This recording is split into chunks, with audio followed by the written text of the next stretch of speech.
नमस्कार साथियों।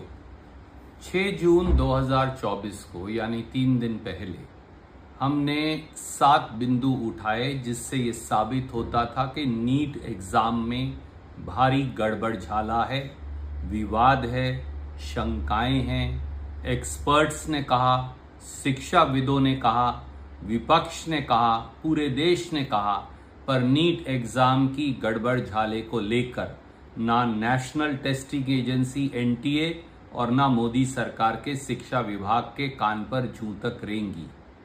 अब 8 जून 2024 यानी कल एनटीए के महानिदेशक ने ये कह दिया कि 1563 बच्चों को जो ग्रेस मार्क्स मिले हैं उनकी एक कमेटी समीक्षा करेगी। लीपापोती का ये खेल नीट एग्जाम को लेकर कब तक चलेगा? कब तक एनटीए और मोदी सरकार जवाब नहीं देगी? कब तक अनियमितताओं की जांच नहीं होगी? कब तक पूरे तथ्य 24 लाख बच्चों और उनके माता पिता और शिक्षाविदों के सामने नहीं रखे जाएंगे? सवाल सीधा ये है। कुछ सीधे सवाल बनते हैं जिसका जवाब आज भी एनटीए और शिक्षा मंत्रालय नहीं दे रहा। पहला सवाल, 67 नीट टॉपर कैसे हो गए? यानी 720 में से 720 नंबर उनके कैसे आए? पिछले सालों में कितने टॉपर थे ये देखिए। 2019 में एक टॉपर था, 2020 में एक टॉपर, 2021 में 3 टॉपर, 2022 में एक टॉपर, 2023 में 2 टॉपर और 2024 में 67 टॉपर। ये अपने आप में असंभव भी है और अचंबा भी। इसका जवाब मोदी सरकार और एनटीए क्यों नहीं दे रही? दूसरी बात, एनटीए की वरिष्ठ निदेशक डॉक्टर साधना पराशर ने स्वीकारा कि 2 तरह के ग्रेस मार्क्स दिए गए। नंबर 1, 13,373 बच्चों ने फिजिक्स में एटम के एग्जाम के ऑप्शन 1 और ऑप्शन 2 को लेकर सवाल उठाया और दोनों जवाब सही बताए। अब ये कह रहे हैं कि दोनों ही सही थे इसलिए दोनों के ग्रेस मार्क्स दिए। और दूसरा ग्रेस मार्क्स देने का कारण बना कि अगर कहीं पेपर लेट हो गया, देरी हो गई एग्जाम के अंदर या गलत पेपर दिया तो उन सारे बच्चों को भी ग्रेस मार्क्स दे दिए। नतीजा ये हुआ कि 67 टॉपर बन गए हैं। अब नीट का जो एग्जाम है वो professional entrance exam system of elimination पर आधारित है। ऐसे में ग्रेस मार्क्स दिए ही नहीं जा सकते, तो एनटीए और मोदी सरकार जवाब क्यों नहीं दे रही? तीसरा, नीट एग्जाम के दौरान समय खराब को लेकर भी 4 अलग अलग तरीकों से ग्रेस मार्क्स दिए। पहला तरीका एनटीए के मुताबिक था, वो 6 सेंटर छत्तीसगढ़ में दंतेवाड़ा व बलौदा बाजार, गुजरात में सूरत, चंडीगढ़, मेघालय और हरियाणा में बहादुरगढ़, 1563 बच्चों को गलत पेपर बांट दिया। उनका तो ये कहना है कि इनको हमने ग्रेस मार्क्स दिए और वो भी अलग अलग मापदंडों पर दिए।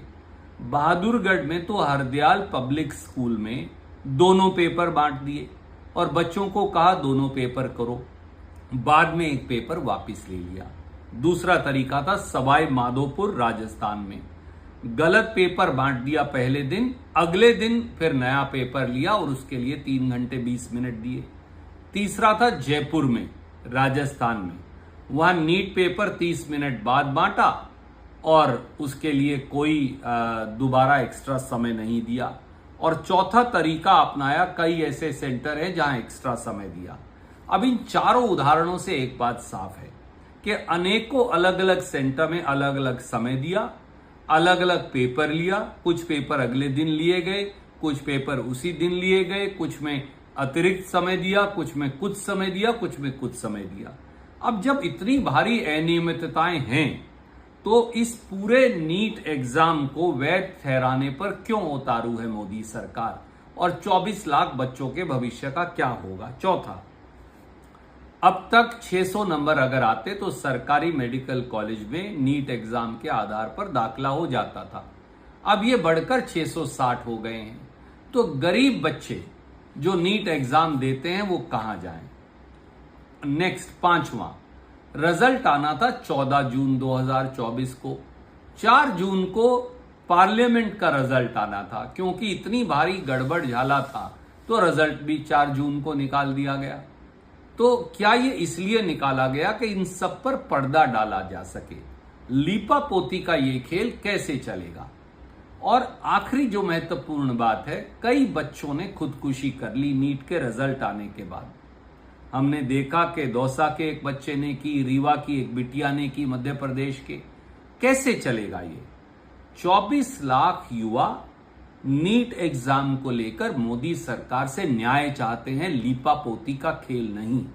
हम ये चाहते हैं कि झूठ के आडंबर को छोड़ा जाए और सच्चाई सामने आए।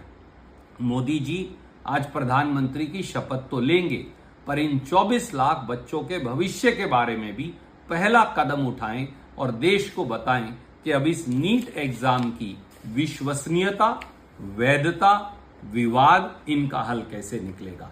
जय हिंद, नमस्कार।